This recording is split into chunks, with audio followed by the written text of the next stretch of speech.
Assalamualaikum warahmatullahi wabarakatuh. Halo anak-anak ibu yang soleh dan soleha.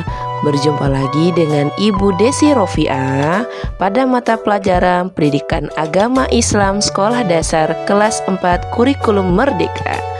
Pada kesempatan kali ini kita akan sama-sama belajar pada bab 4 materi menyambut usia baligh. Sebelum belajar, mari kita berdoa terlebih dahulu ya. A'udzu billahi minasyaitonir rajim. Bismillahirrahmanirrahim. Raditu billahi rabba wa bil islami dina wa bi Muhammadin nabiyya wa rasula. Rabbi zidni ilma warzuqni fahma. Amin. Semoga dengan berdoa ini kita akan mendapatkan ilmu yang bertambah, berkah dan bermanfaat. Baik anak-anak ibu yang soleh dan soleha, tentu kita semua sudah tahu kehidupan akan terus mengalami pertumbuhan. Nah, untuk kita sebagai manusia tentu akan juga mengalami pertumbuhan, mulai dari balita hingga lanjut usia. Nah, kira-kira anak-anak ibu sudah berada di kategori apa ya? Ya, benar. Kategori B, yaitu fase kanak-kanak, tepatnya di kelas 4 sekolah dasar. Nah, anak-anak ibu yang soleh dan soleha, apakah sudah balik? Apa itu balik ya? Balik artinya sampai. Sampai apa kira-kira? Sampai fase kedewasaannya. Apalagi kita sebagai seorang muslim, ketika sudah balik melekat semua kewajiban dalam menjalankan perintah agama. Apa-apa saja ya perintah agama itu? Ya, banyak sekali. Salah satunya sholat. Nah, anak-anak ibu yang soleh dan soleha, ada yang tahu tidak apa ya tanda-tanda balik itu? Kalau belum, mari kita sama-sama lihat. Yang pertama, tanda-tanda balik bagi anak laki-laki. Anak laki-laki yang sudah balik akan mengalami peristiwa mimpi basah. Ini ciri utamanya. Lalu biasanya berusia 12 tahun ke atas atau lebih. Tetapi ada anak laki-laki yang belum mencapai 12 tahun tapi sudah mengalami mimpi basah. Maka anak laki-laki itu sudah balik. Lalu apakah ada hubungannya sunat atau khitan dengan balik? Tidak nak ya, karena ada anak laki-laki yang baru lahir sudah dikhitan. Apakah anak laki-laki yang baru lahir itu sudah balik? Tidak ya. Dan tidak semua saat anak laki-laki berusia 12 tahun sudah balik. Jadi, ciri utama dari balik ini bagi laki-laki yaitu mengalami mimpi basah.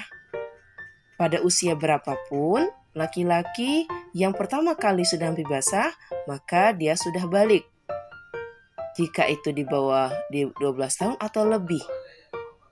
Nah, lalu apa itu ya nak ya mimpi basah? Mimpi basah adalah keluarnya cairan putih, bukan pipis ya atau ancing baunya ya. Baunya seperti agak anyir dari alat kelamin laki-laki yang disebut sperma.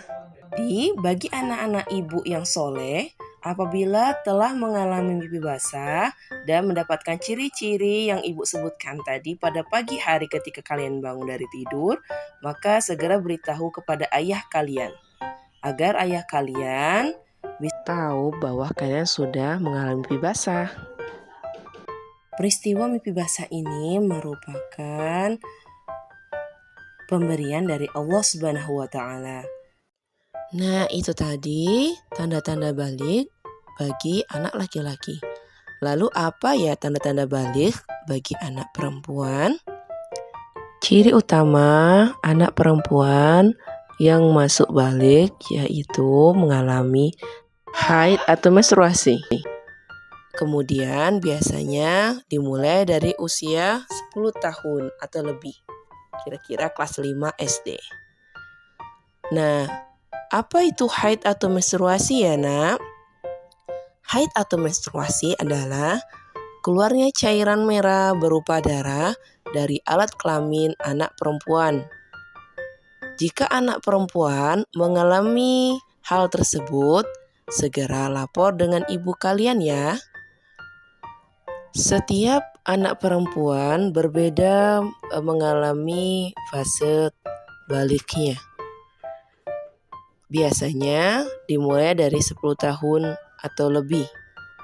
Tetapi juga ada anak-anak perempuan yang sebelum 10 tahun barangkali sudah mengalami haid atau menstruasi, maka itu sudah dikatakan anak perempuan tersebut sudah balik. Anak-anak ibu yang soleh dan solihah, peristiwa mimpi basah bagi anak laki-laki ataupun haid bagi anak perempuan itu semua merupakan anugerah dari Allah Subhanahu wa Ta'ala. Pertanda kita adalah manusia normal yang akan melanjutkan fase balik. Jika anak-anak mengalami mimpi basah atau haid, maka hal yang harus dilakukan yaitu mandi wajib atau mandi besar untuk menghilangkan hadas besar. Langkah pertama yaitu niat dalam hati untuk mandi besar. Kemudian bersihkan telapak tangan sebanyak 3 kali. Lalu bersihkan kotoran yang menempel di sekitar tempat yang tersembunyi dengan tangan kiri. Ingat ya, dengan tangan kiri. Tangan kanan sambil membersihkan menyirami dengan air. Kemudian setelah membersihkan kemaluan, cuci tangan dengan sabun dan bilas hingga bersih. Lakukan gerakan wudhu yang sempurna seperti kita ketika kita akan sholat, dimulai dari membasuh tangan sampai membasuh kaki. Kemudian masukkan tangan ke dalam air, kemudian sela pangkal rambut dengan jari-jari tangan sampai menyentuh kulit kepala. Jika sudah, guyur kepala dengan air sebanyak 3 kali. Pastikan pangkal rambut juga terkena air ya. Supaya lebih afdol, gunakan sabun dan sampo. Setelah itu bilas seluruh tubuh dengan mengguyur air. Dimulai dari sisi kanan, lalu lanjutkan ke tubuh sisi kiri. Saat menjalankan tata cara mandi wajib, pastikan seluruh lipatan kulit dan bagian tersembunyi ikut dibersihkan. Setelah itu selesai. Lalu apa saja larangan saat berhadas besar? Yang pertama, anak-anak yang sedang berhadas besar tidak boleh sholat. Kemudian tidak boleh membaca Al-Quran. Lalu tidak boleh tawaf atau mengelilingi Ka'bah dan berdiam diri dalam masjid. Setelah anak-anak semua selesai hadas besar lalu mandi besar, maka anak-anak semua boleh kembali untuk melaksanakan sholat, kemudian baca Al-Quran, kemudian tawaf, dan berdiam diri dalam masjid. Demikian pertemuan kita pada hari ini. Lebih dan kurang Ibu mohon maaf. Dan semoga di lain waktu kita dapat melanjutkan lagi. Semoga bermanfaat apa-apa saja yang telah Ibu sampaikan dan semuanya bernilai pahala. Kita tutup pertemuan hari ini dengan sama-sama baca lafaz Alhamdulillahirabbil alamin. Sekian, terima kasih. Wassalamualaikum warahmatullahi wabarakatuh.